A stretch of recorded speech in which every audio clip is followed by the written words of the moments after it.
J'ai la joie de présenter le Père François Girard, qui est professeur ici au Studium de Notre-Dame-de-Vie, qui enseigne la théologie spirituelle et l'écriture sainte. Il est l'auteur d'un ouvrage qui vient de paraître, qui est un commentaire de la poésie Vivre d'amour de Sainte Thérèse de l'Enfant Jésus, et qui s'intitule « Je vis d'amour, lecture littéraire et théologique du poème de Thérèse de Lisieux », en collaboration avec Véronique Groslier. Alors merci de nous partager ces réflexions de ce matin au sujet de la lettre aux Éphésiens, le rapport entre Éphésiens 1,9. Il nous a fait connaître le mystère de sa volonté, son dessein bienveillant, et la lecture de ce verset par le Père Marie-Eugène de l'Enfant Jésus.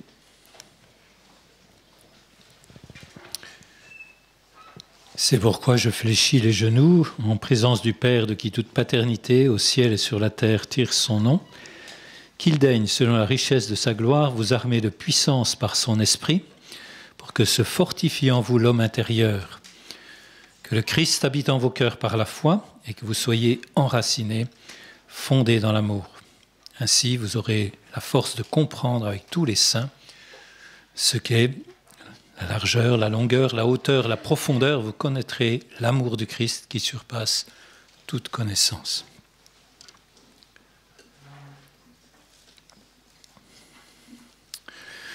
Le dessein de Dieu, son mystère, sa vie d'amour ont toujours été une lumière fondamentale de la pensée et de la vision mystique du Père Marie-Eugène sur toute chose.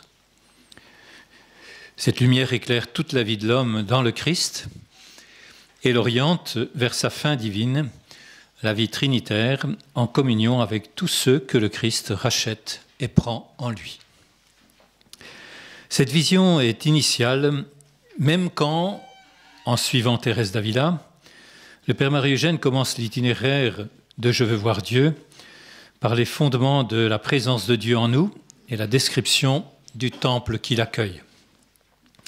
En effet, dès la fin du premier chapitre significatif de « Je veux voir Dieu », c'est-à-dire le deuxième, une page donne le sens de Dieu amour qui veut se répandre et manifester sa joie chaque fois qu'il trouvera créature qui lui laisse toute liberté pour la combler selon ses désirs.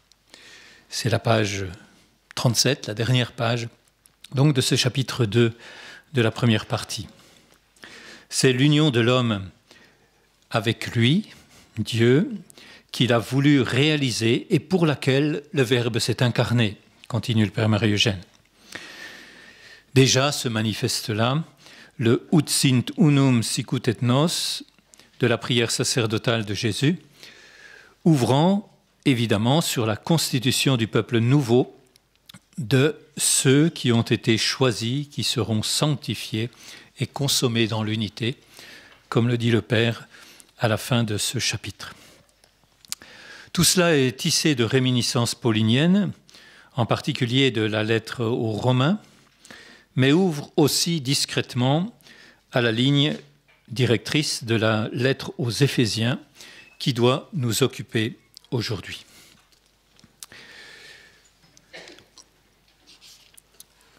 C'est lorsqu'on entre dans la description du Dieu vivant, réalisant l'œuvre de sanctification des hommes par une action directe, qualifiée, de sanctification donc, cette œuvre de la sagesse d'amour, que nous trouvons la Trinité sainte et son dessein, à la réalisation duquel elle emploie les ressources de son intelligence et de sa puissance.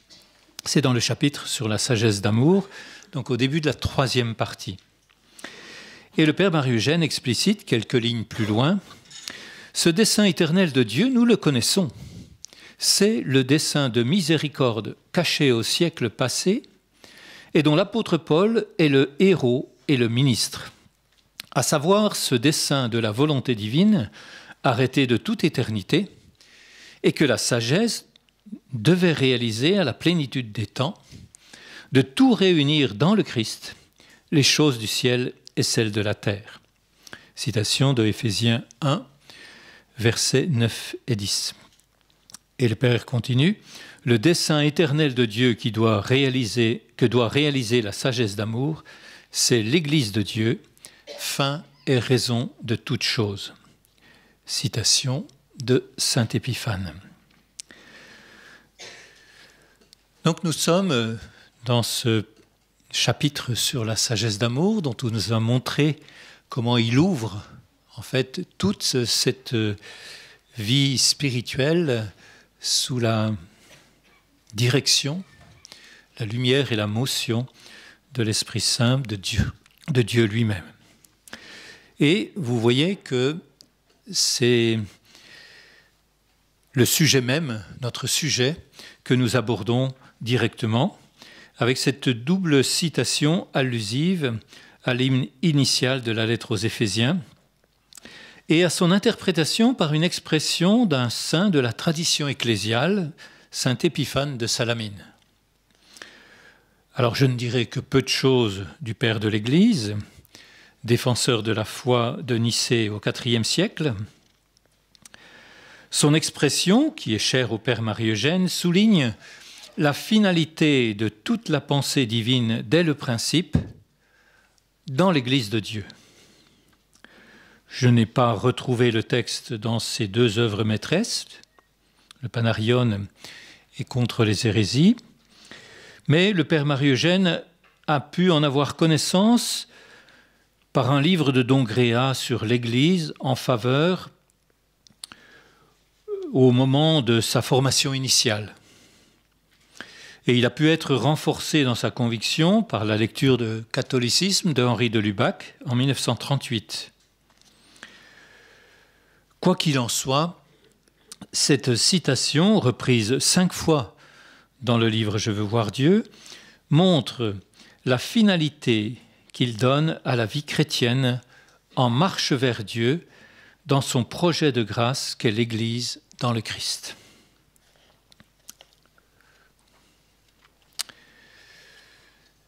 Cette interprétation ne manque pas d'à propos.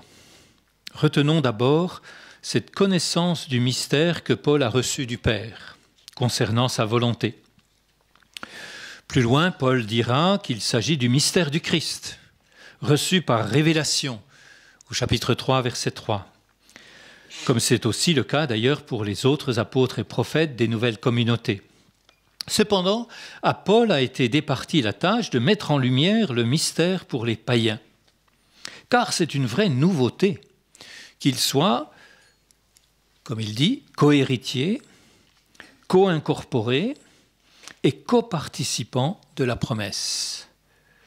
Non pas comme intégrés dans le peuple de l'Ancienne Alliance, ainsi qu'on aurait pu l'interpréter, la promesse au Père, mais comme membres à part entière, au même titre que les judéo-chrétiens, du salut en Christ.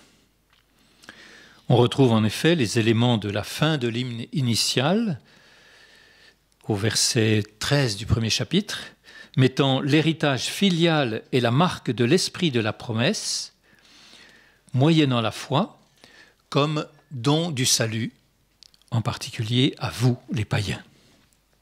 Donc le partage de la plénitude du Christ se fait pour tous, et c'est redit au début du chapitre 2, au verset 1 à 6, par la réception de la vie du Christ ressuscité, en étant vivant avec lui, ressuscité avec lui, et assis avec lui à la droite de Dieu, moyennant la foi. Donc vous voyez, cette cohésion est d'abord une cohésion avec le Christ Jésus, et dans sa vie de ressuscité, dans sa session à la droite de Dieu, et c'est là que se fait la communion de tous dans la foi. Le texte de Paul, ou de l'auteur de la lettre, si on la considère écrite par un autre au nom de Paul, ce texte ne parle pas directement ici de l'Église, mais du plan de Dieu de tout réunir dans le Christ, toute la création, dans le chapitre 1er au verset 9 et 10, et de la révélation de ce dessein de pure bonté du Père dans le maintenant de la nouveauté du Christ que Paul vient de présenter comme Rédempteur par son sang. Il s'agit donc d'abord ici d'un mystère de choix du Père avant même la fondation du monde, ce choix de faire des hommes ses enfants adoptifs par Jésus-Christ, appelés à être saints et immaculés en sa présence dans l'amour. Cela se fait avec le pardon des péchés qui, comme le dira le chapitre 2, concerne aussi bien les païens que les juifs, pour recevoir la vie du Christ par la foi.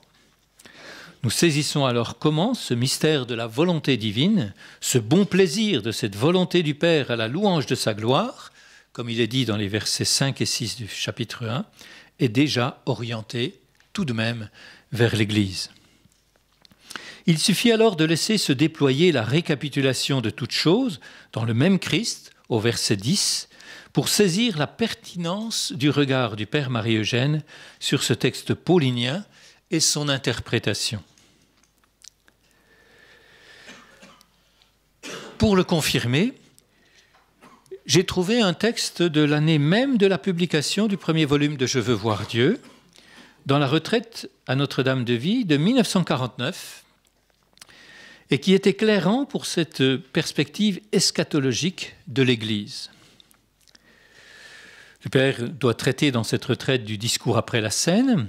Il dit de façon significative que les vérités spirituelles qui y sont prononcées par le Verbe incarné, nous devons les projeter pour les saisir plus profondément dans la perspective de l'obscurité, de la lumière du Verbe qui les prononce. On ne saurait mieux percevoir l'antinomie caractéristique des révélations divines du Verbe fait chair. Obscurité parce qu'il y a trop de lumière. Et il poursuit qu'il s'agit de les projeter sur le plan éternel de Dieu. Et quel est-il ? Et nous voici revenus, dit-il, à une idée chère, à la pensée du mystère de l'Église. La perspective est donc large. Elle met les confidences de Jésus en regard d'éternité. Et pour éclairer ce décret éternel de Dieu, il décrit d'abord les relations d'amour intratrinitaires et le bonheur infini que Dieu amour trouve là. Mais cette joie d'éternité ne l'empêche pas, pourtant, de réaliser le dessein de combler d'amour des créatures en les associant, justement, à ses propres opérations divines qui font sa joie. Voilà l'œuvre de la sagesse qui ne s'est pas découragée devant les refus de ses créatures et qui a voulu réaliser son dessein en envoyant son Fils, le bien-aimé. Il va découvrir en lui la puissance de son amour en utilisant même l'échec, dit le Père Marie-Eugène, en pardonnant les péchés et en permettant à son Fils de prendre en lui les hommes et de leur faire partager sa plénitude. Voilà, dit le Père Marie-Eugène, la pensée unique de Dieu, le grand dessein de Dieu. Ce n'est pas seulement l'affirmation d'un Père de l'Église ou de Saint Paul qui a pénétré la pensée suprême de Dieu, tout s'inscrit là-dedans. Vous voyez que nous avons exactement la même perspective de fond. On perçoit donc là à la fois les sources du Père Marie-Eugène et sa propre pénétration du mystère. Il le connaît dans la perspective globale de Paul, mais il en a reçu lui-même une connaissance vivante qui lui permet de faire résonner les textes dans cette lumière plus large, contemplative, qui regarde le Christ en son mystère de Verbe incarné, réalisant le salut. Soit dit en passant, c'est le type de lecture que Benoît XVI proposait dans Verbum Domini et dans ses méditations sur Jésus de Nazareth.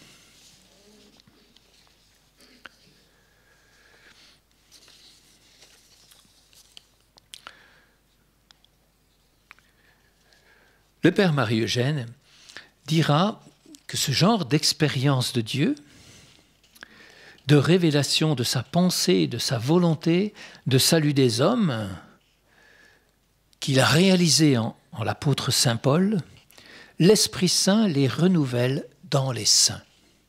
À chaque tournant de l'histoire, pour guider le peuple chrétien vers ce but suprême qui est l'édification de l'Église.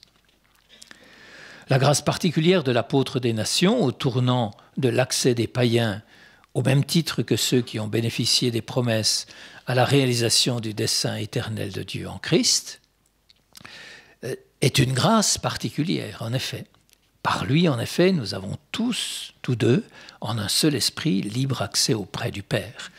Lisons-nous au chapitre 2, verset 18 de la lettre aux Éphésiens. Cette grâce propre, toujours présente à la vie de l'Église, parce qu'il est apôtre, et qu'il est présent par ses œuvres, par ses écrits apostoliques, est donc non réitérable comme telle, comme grâce apostolique, se renouvelle cependant chez ceux que l'Esprit suscite comme apôtres et prophètes dans l'Église pour les grandes étapes de son développement dans l'histoire. C'est constamment l'actualisation et l'adaptation aux divers lieux et temps du mystère du Christ déployé par l'apôtre. Et c'est un service qui réclame un regard contemplatif analogue à celui de l'apôtre, qui sait recevoir la lumière d'expérience, pénétrant dans le mystère par l'amour, et devenant ainsi un audacieux éclaireur d'avant-garde, je cite le Père Marie-Eugène là, un maître chargé de dispenser la lumière de l'Esprit Saint, un puissant conducteur d'âme.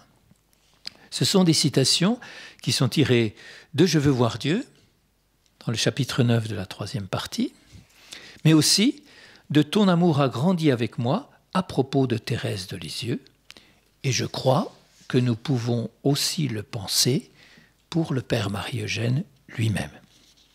De plus, Paul lui-même prie pour les Éphésiens, demandant au Père de la gloire de leur donner un esprit de sagesse et de révélation qui leur fasse vraiment connaître qui il est, le faire vraiment connaître dans les œuvres qu'il réalise en son Fils. C'est pour l'auteur de la lettre le but des divers ministères dans l'Église, en vue de sa pleine édification comme corps du Christ dans l'unité de la foi et de l'amour. C'est la fin, les versets 13 à 16 du chapitre 4. Telle est donc la vérité qui s'impose ici. C'est dans cette pénétration profonde du mystère de Dieu, Christ en qui sont cachés tous les trésors de la sagesse et de la connaissance, que se réalise en vérité le service des hommes et la croissance de l'Église. Cela fait partie du mystère. Car c'est ainsi qu'on marche dans le Christ Jésus le Seigneur, comme le dit la lettre aux Colossiens, parce que nous sommes créés dans le Christ Jésus ressuscité, assis à la droite de Dieu. Et c'est ainsi que nous pouvons réaliser, comme le dit cette fois la lettre aux Éphésiens, au chapitre 2, verset 10, les œuvres bonnes que Dieu a préparées d'avance pour que nous y marchions. Le regard de l'homme de Dieu qu'est le Père Marie-Eugène est pénétrant pour saisir la portée de ce double engagement d'amour dans la contemplation et dans les œuvres apostoliques, les yeux fixés sur le Christ Jésus et y découvrant mystiquement le mystère de l'Église. Interprétation vivante du texte paulinien, comme nous venons de le montrer. Cette première étape, cette première plongée en quelque sorte dans le texte paulinien et dans la perspective de l'interprétation marie-eugénienne, me fait désirer entrer plus avant dans quelques pages de « Je veux voir Dieu », où se condensent d'une certaine manière les citations de la lettre aux Éphésiens, également avec d'autres textes, de la lettre aux Colossiens bien sûr, et d'autres textes du Nouveau Testament. Il nous faut lire ces quelques pages de la période heureuse de l'union de volonté dans l'itinéraire de la sainteté pour l'Église. C'est le texte qu'on vous a distribué. Cette étape des 5e demeures thérésiennes est très significative d'une révélation intérieure du mystère de l'Église, par une infusion d'amour qui fait éclater le zèle pour les hommes à sauver.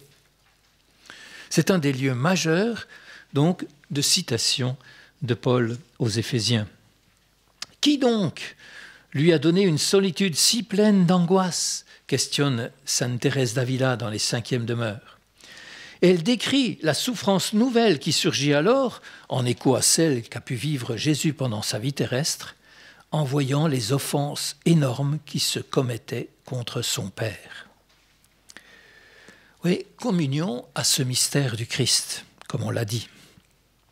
C'est Dieu lui-même, explique Thérèse, qui l'a placé dans le cellier du vin et a réglé en elle la charité, lui donnant une part de ses biens semblable à ce que son Fils a eu en cette vie. En fait, c'est un nouvel état intérieur qui fait jaillir une ardeur, un désir du salut des hommes, faisant pénétrer dans le cœur du Christ, dans son immense amour, un amour capable d'affronter tout combat pour lui et pour ceux qu'il aime. Le père Marie-Eugène cite alors un passage de Thérèse quand il fait allusion à cette expérience, à cet état nouveau des 5e demeures. Il cite un passage de Thérèse au même chapitre 2 des 5e demeures et il le commente. Alors c'est le texte que nous avons au 2e paragraphe. « Quand ce vers dont j'ai parlé au commencement a grandi, il commence à filer la soie et à construire la demeure où il doit mourir. Je voudrais vous montrer maintenant que cette demeure pour l'âme, c'est le Christ. J'ai lu, ce me semble, ou entendu dire quelque part, que notre vie est cachée dans le Christ, ou en Dieu, ce qui est tout un, ou que le Christ est notre vie. Mais que la citation soit exacte ou non, peu importe pour le but que je me propose. » Sainte Thérèse, en fait, cite la lettre aux Colossiens, au chapitre 3, versets 3 et 4. Elle la cite d'ailleurs presque bien. Notre vie est cachée avec le Christ en Dieu et le Christ est votre vie. Le texte exact. Alors, elle a utilisé la comparaison du verre à soie, qui ouvre à une interprétation assez insolite. Cette comparaison est celle du verre à soie et celle du croyant qui obtient par grâce de parvenir à un état d'union à Dieu déjà qualifié comme union de volonté, marqué par une visite de Dieu certaine, bien qu'obscure, et qui produit une emprise sur la volonté par infusion d'amour. Cette emprise est transformante, et cela crée des désirs de répondre à l'amour par des actes d'amour qui puissent glorifier Dieu et sauver les hommes. Alors on a vu ce que ça produit, vous voyez, cette manière dont l'âme se retrouve en quelque sorte, vous voyez, dans une demeure qui est construite et qui est le Christ lui-même.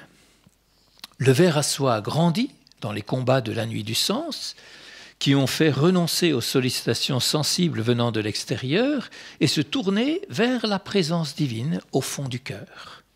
Arrive le temps où, par grâce mystique, ou bien par un chemin de persévérance dans la marche vers le Seigneur, le Christ Jésus permet la rencontre, la visite, et donc d'avoir une communication de sa vie plus abondante et plus précieuse. Thérèse, décrivant la grâce reçue, parle d'entrer dans la demeure qu'elle s'est construite, et qui n'est autre que le Christ l'accueillant en lui. Père Marie-Eugène commente cette affirmation surprenante que rien ne relie à ce que la Sainte a exposé précédemment et qui l'oblige à expliquer comment nous pouvons travailler à ce que Sa Majesté devienne notre demeure, comme elle l'est dans cette oraison d'union, semble apporter un élément nouveau qui augmente la complexité de la description.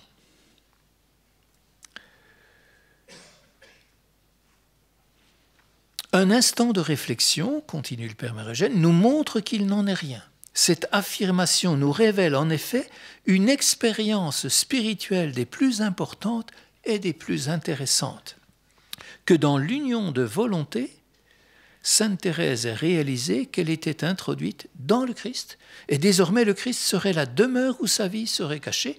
Lui aussi, le Père Marie-Eugène, comme Thérèse, il sent le besoin d'expliciter le mystère en allant puiser aux sources des écrits de Paul, spécialement dans les lettres jumelles aux Colossiens et aux Éphésiens, cette dernière déployant davantage les connotations ecclésiologiques du mystère du Christ. Et c'est tout le paragraphe suivant, voyez, qui est une sorte de scrutatio biblique, illuminé par cette découverte liée à l'expérience bien sûr de Paul, mais aussi à l'expérience de Thérèse et à l'expérience spirituelle du Père Marie-Eugène lui-même. Et donc il va lire en Église, on pourrait dire, ce qui concerne le mystère de l'Église. Alors il continue. L'emprise de la sagesse d'amour sur la volonté est à une étape d'un règne pacifique qui doit se développer jusqu'à l'union transformante. La sagesse ne peut régner que pour réaliser la pensée de Dieu. Elle est elle-même pensée de Dieu. Elle ne conquiert, n'agit et ne fait agir que pour étaler vivante et concrète dans les événements et dans les âmes la pensée de Dieu sur le monde. Les termes sont vraiment marie-eugéniens. Cette pensée de Dieu sur le monde, nous la connaissons par l'apôtre saint Paul. C'est le mystère qui de toute éternité était caché en Dieu, le Créateur universel, qui en d'autres générations n'a pas été notifié aux enfants des hommes, comme il a été maintenant révélé à ses saints apôtres et prophètes dans l'Esprit, à savoir que les gentils, les païens, sont co-héritiers, membres du même corps, copartageants de la promesse dans le Christ Jésus. Vous voyez comment la parole de Dieu tirée de l'apôtre révèle en quelque sorte, exprime le mystère tel qu'il le lisait dans l'expérience mystique de Thérèse d'Avila. Ce dessein, c'est de sauver tous les hommes sans distinction en les identifiant tous avec le Christ Jésus dans l'unité de son corps mystique. Et oui, nous avons vu que c'est la perspective majeure de la lettre, la mise en lumière de ce salut pour les païens comme pour les Juifs. Et le Père Marie-Eugène continue, toujours dans notre texte, c'est le dernier paragraphe de la première page. Dans l'éternité, Dieu contemplait déjà le Christ total, l'Église, et y trouvait ses complaisances comme dans le chef-d'œuvre de sa miséricorde. Sorti pour créer, Dieu allait à travers toutes les vicissitudes des œuvres de son amour vers la réalisation de son Christ. Finis omnium ecclesia. L'Église est la fin de toute chose au témoignage de saint Épiphane. Vous voyez, les vicissitudes même, chute des anges, péché de l'homme, n'étaient permises par Dieu que comme occasion et moyen de déployer toute la force de son bras, toute la mesure de l'amour qu'il voulait donner au monde. Et c'est par le Christ, donc, que Dieu va réaliser son mystère de miséricorde. Alors là encore, je vais aller un petit peu plus vite, parce que vous avez le texte et que c'est plus facile pour vous de vous y référer à nouveau. Père Marie-Eugène va détailler, en reprenant dans l'hymne aux Colossiens, le fait que le Christ, il a une génération éternelle, il est le Verbe incarné, il est le Verbe de Dieu, et voilà, tout est créé par lui et pour lui. Il s'est incarné, et dans le plan nouveau de rédemption, au Verbe incarné, le Christ Jésus a donné la primauté, la plénitude en toutes choses. Il a plu de faire de lui la demeure de tout le plérôme divin, et par son entreprise de se réconcilier soi-même avec toutes les créatures. Vous voyez, déjà on a cette plénitude, vous voyez, de toutes choses dans le Christ Jésus pour réconcilier toutes choses avec le Père. L'Épître aux Éphésiens affirme ce dessein éternel de Dieu d'unifier tout dans le Christ. Et nous retrouvons la citation des versets 9 et 10 du premier chapitre. Il nous a fait connaître le mystère de sa volonté, ce qu'il devait réaliser à la plénitude des temps, de tout réunir en le Christ, les choses du ciel et celles de la terre. Le Père Marie-Eugène commente, dans sa pensée éternelle, Dieu ne voit que son Christ. C'est en lui qu'il découvre chacun d'entre nous, parce que c'est en lui qu'il nous a placés.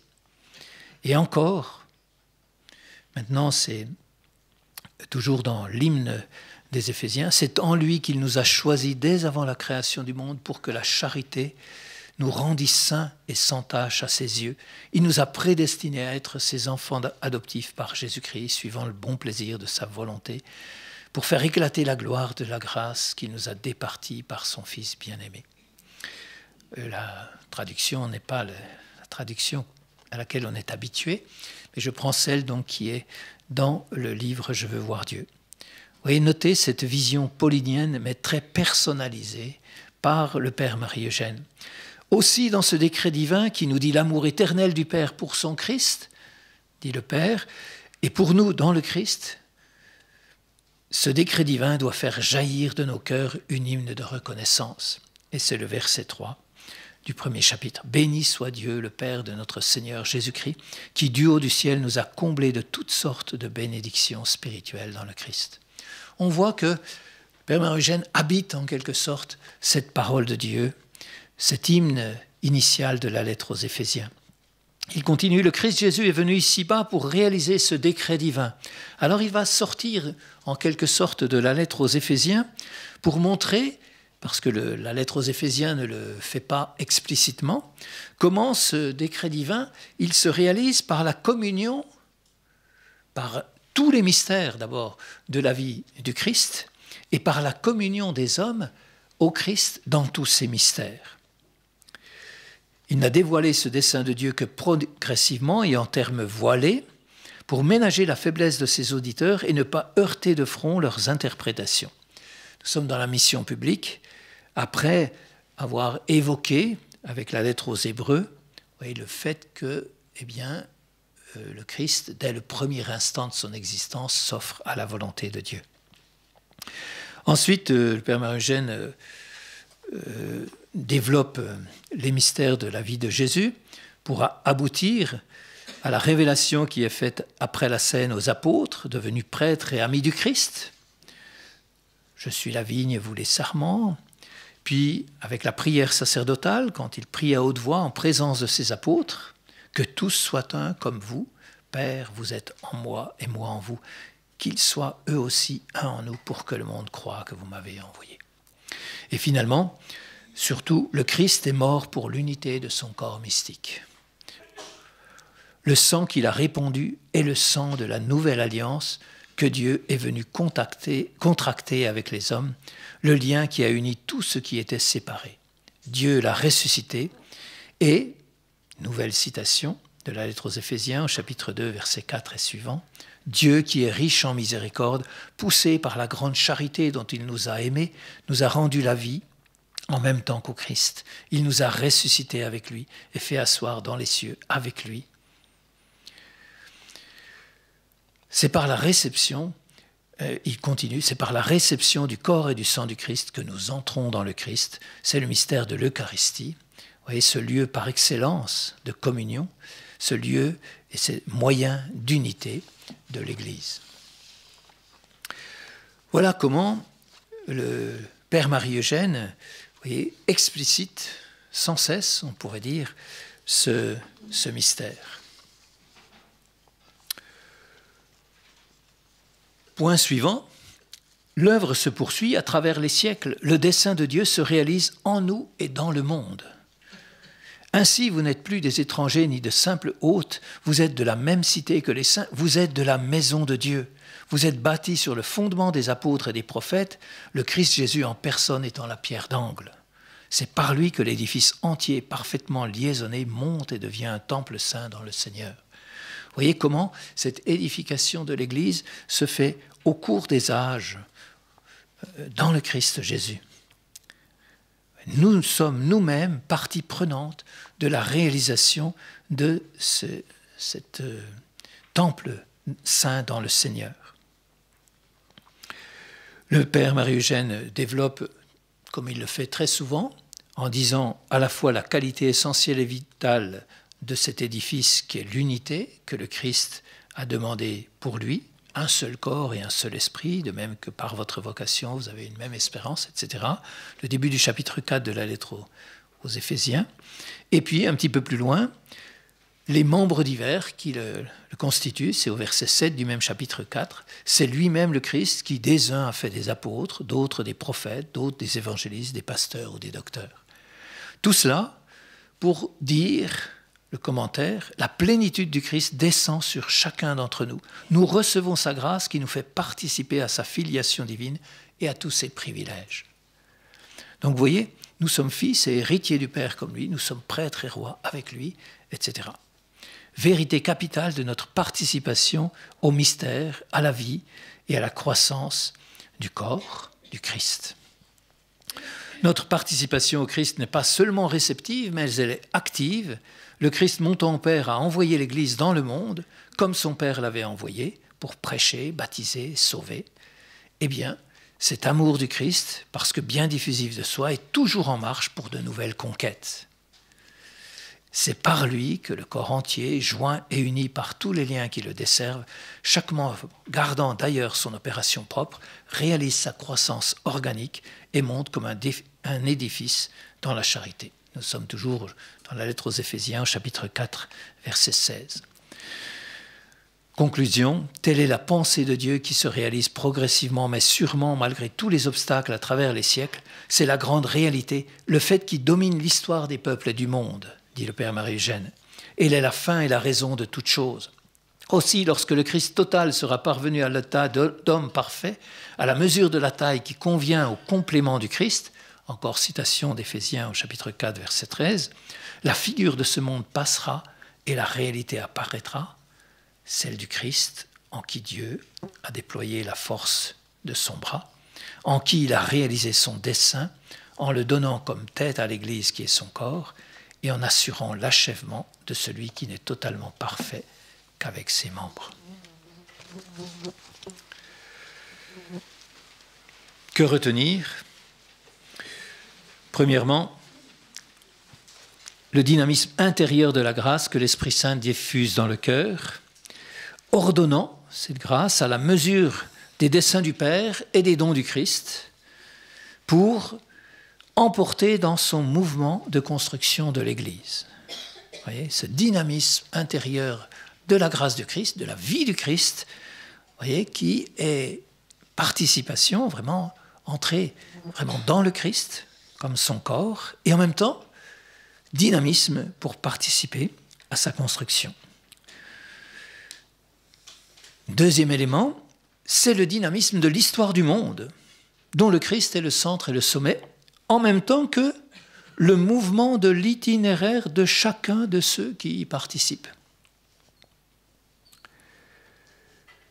C'est en fait ce qui s'est passé pour Paul, c'est la réalité décisive décrite par Paul comme mystère unissant tout homme par la foi dans le Christ ressuscité, communiquant sa vie.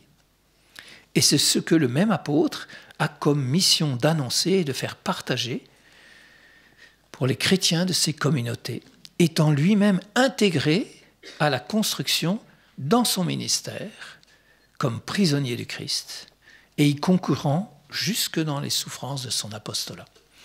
Donc cette vérité extrêmement importante est du caractère universel, du caractère global de ce mystère du Christ et en même temps de la réalisation personnelle dans l'âme de chacun et dans la réalisation amoureuse, dans le mouvement d'amour qui est dans le dynamisme de l'Esprit de Jésus. Troisième élément, l'expérience thérésienne a éclairé celle du Père Marie-Eugène qui a trouvé dans les lettres de Paul l'explicitation de cette vie en Christ et de tous ses déploiements de charité apostolique. Alors c'est la 4e page de votre texte que je ne vais pas lire parce que le temps avance, mais je vous résume.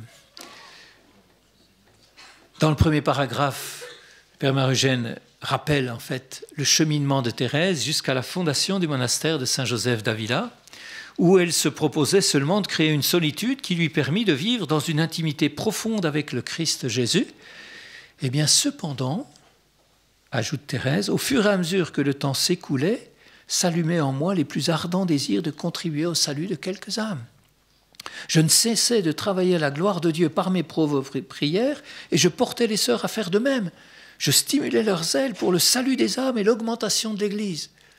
Elles se retrouvent dans l'intimité avec le Christ, et en fait, elle est comme poussée pour la réalisation de l'augmentation de l'Église, le salut des âmes. Les nouvelles reçues des guerres de religion qui sévissent en France et la visite du père franciscain de retour des Indes occidentales, qui lui dit combien de millions d'âmes s'y perdaient faute d'instruction religieuse, accroissent et explicitent ses ardeurs d'apostolat.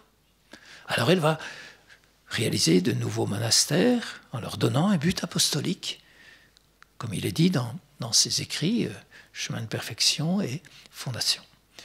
Et à étendre sa réforme même aux religieux, qui eux pourraient travailler au salut des âmes. Ainsi nous apparaît comment progressivement Sainte Thérèse a découvert l'Église qui est le Christ total. Et là, il y a une vérité qui est très importante, c'est qu'elle a découvert le Christ total par une expérience mystique et en même temps par les nouvelles qui venaient de l'Église de son temps.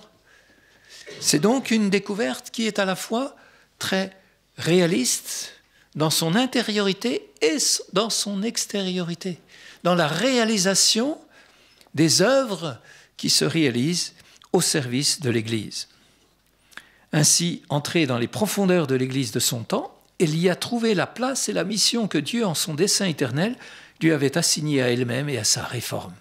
Cette double découverte n'est pas intellectuelle, continue le Père Marie-Eugène, profonde et vivante, elle procède d'une lumière d'amour qui pénètre toute l'âme, y crée un mouvement de fond et s'impose désormais à toute l'activité intérieure et extérieure. C'est un mouvement de fond et vital qui emporte toute l'âme et la livre tout entière à l'Église et à ses membres. Vous voyez, elle est dans le même mouvement que l'âme de l'apôtre Paul, vous voyez, dont le ministère est tout ordonné à la réalisation de ce mystère du Christ, de ce dessein bienveillant qui est la réalisation du Christ total. À ne pas douter, l'âme en ces régions doit se donner. Par l'union de volonté, le Christ est devenu sa demeure. Elle ne progressera qu'en se laissant emporter par le mouvement de la pensée et de l'amour du Christ qui a aimé l'Église et a donné sa vie pour elle. Citation de Éphésiens 5, verset 25. Pour l'âme comme pour le Christ, l'Église est devenue la réalité vivante dans laquelle et pour laquelle elle doit vivre, travailler et mourir.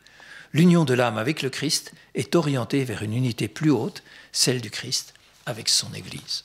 Encore une fois, vous voyez, la mystique paulinienne est comme comprise, intégrée, vous voyez, dans la mystique thérésienne et dans l'expérience spirituelle du Père Marie-Eugène. Conclusion. Quel apport du regard mystique sur l'interprétation du texte inspiré de l'Écriture? D'abord, une expérience vécue du mystère, déployée par l'apôtre des nations, dans la vie concrète de l'Église. C'est une vérité à chaque époque de l'histoire. Au temps de Sainte Thérèse, de la Conquista et des guerres de religion en France, comme au temps du Père Marie-Eugène, avec ses charges dans l'ordre du Carmel et les perspectives de sa fondation d'institut séculier. C'est le même mystère du Christ vivant qui récapitule tout en lui-même selon le dessein bienveillant du Père, comme l'a dit l'apôtre. Deuxièmement, parole et esprit vont de pair, lumière et vie de l'homme en marche selon les desseins du Père dans le Christ. La parole est parole de vie, et le regard mystique de l'homme de Dieu lui en fait déchiffrer des traits invisibles que seule l'expérience vivante du mystère du Christ fait connaître, car l'Écriture contient la vérité du mystère caché depuis les origines en Dieu et dévoilé à la plénitude des temps dans le Christ Jésus et dans l'Église, son corps. Et elle la donne à connaître. L'interprète, qui est ainsi sous l'emprise de l'Esprit, découvre la lumière que cet Esprit a déposée dans les textes à partir d'une expérience et d'une intelligence du même mystère du Christ, vainqueur de la mort et siégeant aux cieux, vivificateur de ceux qui croient à tous les âges de la vie de l'Église, dans tous les moments de cette vie de l'Église, cette réalisation du mystère. Troisièmement, le Père Marie-Eugène ajoute, c'est le mouvement même des mystères du Christ et l'ordonnance du plan divin. La sagesse prend une humanité, elle l'immole et la donne en nourriture, incarnation, rédemption, l'Église. Telle est la logique des mystères du Christ bien sûr. Telles sont aussi les étapes des réalisations divines, l'Église étant la fin de toute chose. Et il dit que cette logique, c'est aussi les étapes de l'itinéraire que l'Esprit fait réaliser à l'homme de Dieu. L'union de volonté, qui est une emprise de la sagesse, sera suivie des travaux purificateurs et rédempteurs des sixièmes demeures, qui précéderont l'union et le don parfait à l'Église aux septièmes demeures.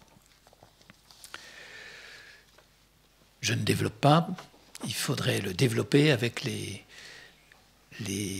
développement en fait de toute la dernière partie de Je veux voir Dieu. Par contre, je dis un dernier point, dernière conclusion. Cela se réalise en plénitude dans une participation au double amour du Christ pour son Père et pour les hommes.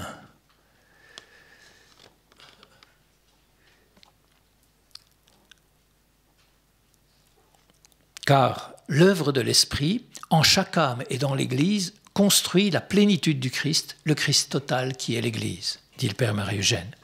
En d'autres termes, le mystère s'accomplit. Et ma dernière conclusion, c'est celle-ci. N'est-ce pas là la véritable et ultime interprétation de l'Écriture inspirée? Ne fut-elle pas écrite et transmise précisément pour cela, nous faire entrer dans le Christ pour nous livrer totalement avec lui à l'Église? Cette réalisation est l'interprétation juste de cette parole performatrice faite pour nous permettre de connaître le Christ et son mystère. Il me semble que c'est aussi la parole vécue par le Père Marie-Eugène dans le corps mystique du Christ qu'est l'Église et qui assure son interprétation la plus juste et la plus féconde de la parole inspirée. Je vous remercie.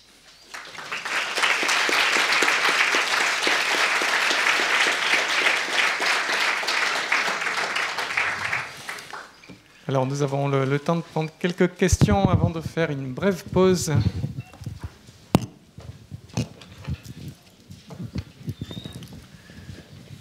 Oui, il y a une question là-bas.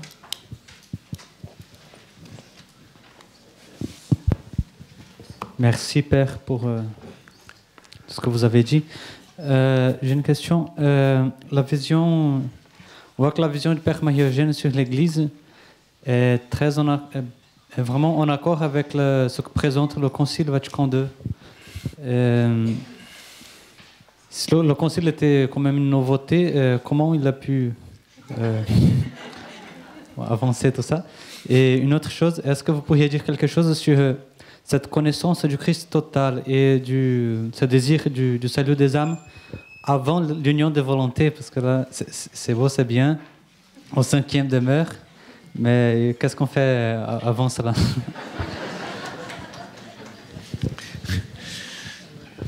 Il en est comme du Concile Vatican II. On a vécu du mystère de l'Église avant qu'il y ait une constitution conciliaire sur le mystère. Heureusement. Mais c'est vrai que lorsque le Père Marie-Eugène a vu paraître ces constitutions du Concile Vatican II, il a été émerveillé et immensément heureux de voir que l'Église, en fait, était en train d'exprimer pour l'ensemble du corps ce que lui-même avait mûri, en quelque sorte, dans son expérience spirituelle, à la lumière des maîtres du Carmel et de l'Écriture, et qu'il avait enseigné et fait vivre à sa fondation. C'est une des vérités qui se transmet et qu'on peut vérifier dans certains textes où il a commenté lui-même les constitutions ou les textes du Concile Vatican II. Deuxième question, Est-ce qu'il faut attendre l'union de volonté pour vivre, pour connaître le mystère de l'Église? Non, évidemment, puisque justement nous en avons l'expression vivante dans la parole de Dieu. Et que cette parole de Dieu nous est donnée par l'Église qui elle-même vit ce mystère. C'est la vie même de l'Église. Et donc, nous avons sans cesse, dans la vie même de l'Église, une parole de Dieu qui nous est dite. Comme je le disais à la fin, l'interprétation, vous voyez, la plus performatrice de la parole de Dieu, c'est la vie même de l'Église. Et cette parole de Dieu, elle nous est sans cesse donnée. Et quand on rencontre quelqu'un qui vit cette parole, qui vit donc du mystère de l'Église, même si nous ne le vivons pas déjà nous-mêmes, nous sommes comme happés, entraînés dans la connaissance de ce mystère et même emportés dans le mouvement de donner sa vie pour le Christ et pour l'Église. Si je parle du Père Marie-Eugène, j'allais dire tous ceux qui ont suivi en quelque sorte ses enseignements et son engagement dans l'Église, que ce soit au niveau de l'Ordre du Carmel ou dans la fondation de Notre-Dame de Vie, et je dirais tout ce qui se passe aujourd'hui avec sa béatification, il est quelqu'un qui entraîne, qui fait saisir quelque chose du mystère. Et en fait, il nous fait désirer avoir cette expérience mystique de l'Église pour vraiment que toute notre existence soit livrée non seulement au Christ, mais à nos frères. Et nous retrouvons une vérité que le pape François ne cesse de redire à sa manière, qui est assez différente dans le vocabulaire et même le style du Père Marie-Eugène, mais cette vérité que nous sommes faits, Église, pour le salut des hommes, pour aller jusqu'aux périphéries, et même, j'allais dire, au-delà des périphéries, jusque dans les campagnes les plus reculées, afin que soit manifesté le nom du Christ Jésus, et que vive donc, que se réalise le corps du Christ. Est-ce qu'on donne une autre question? Oui, Père Jean-Louis.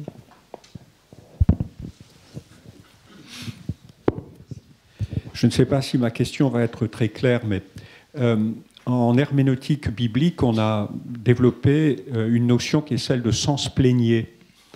Là, tu développes apparemment un sens plénier pour la totalité de l'écriture, ce qui est assez original, puisque quand on parle souvent de sens plénier pour un texte ou un autre, donc ce que Dieu ultimement a voulu dire.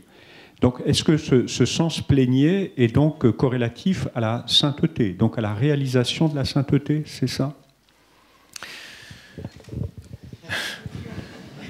Oui et non, je dirais. Oui, parce que c'est en plénitude dans la sainteté que se réalise cela. Et l'Église est sainte. C'est-à-dire, elle réalise justement ce qui a été révélé dans le Christ Jésus. Et sa sainteté est parole de Dieu, comme je le disais déjà. Mais Paul lui-même parle des chrétiens comme des saints. Et donc, n'attendons pas la sainteté plénière. C'est déjà une réalisation du sens plénier, même si c'est encore incoatif, comme justement nous l'avons développé dans les cinquièmes demeures, qui ne sont pas la sainteté réalisée. J'aurais pu le développer davantage, évidemment, parce qu'il y a des reprises, justement, de ces textes pauliniens pour exprimer la réalisation du saint dans le Christ total.